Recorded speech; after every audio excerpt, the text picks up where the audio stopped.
Sur les côtes de Bretagne, au sein du parc marin d'Iroise, on trouve le champ d'algues le plus important d'Europe. L'algue est une des plus anciennes formes de vie sur Terre.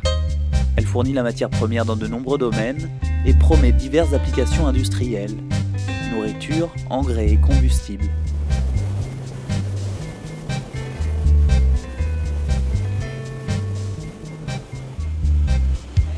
Avec l'aimable soutien des sauveteurs en mer, nous allons à la rencontre de ceux dont le métier consiste à récolter ces algues.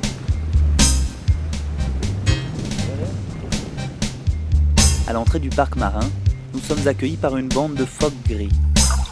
Alors commence un jeu de cache-cache dans les algues.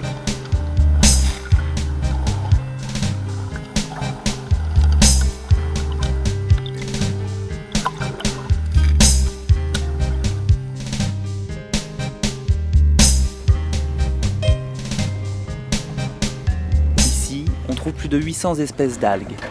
Celles qui nous intéressent s'appellent aussi goémons. Autrefois, elles étaient ramassées sur les grèves et utilisées comme engrais.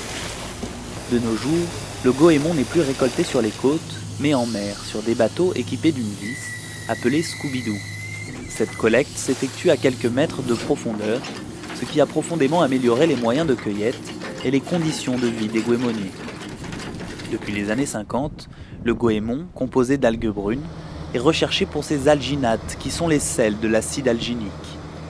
Une fois récolté, le goémon humide est acheminé vers les usines de transformation. Le problème majeur des goémoniers est longtemps resté le séchage. Soumis aux caprices du temps, ils mobilisaient toute la famille pour un travail non rétribué. Heureusement, depuis les années 80, les usines achètent le goémon non séché.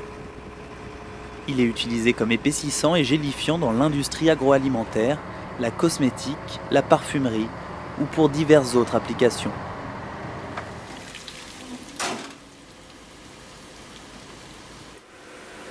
Donc ces algues que nous venons de recevoir du port de la Nilduth vont nous servir à fabriquer un extrait que nous appelons des alginates, qui sont utilisés pour leurs caractéristiques épaississantes et gélifiantes dans l'agroalimentaire, la pharmacie et la cosmétique.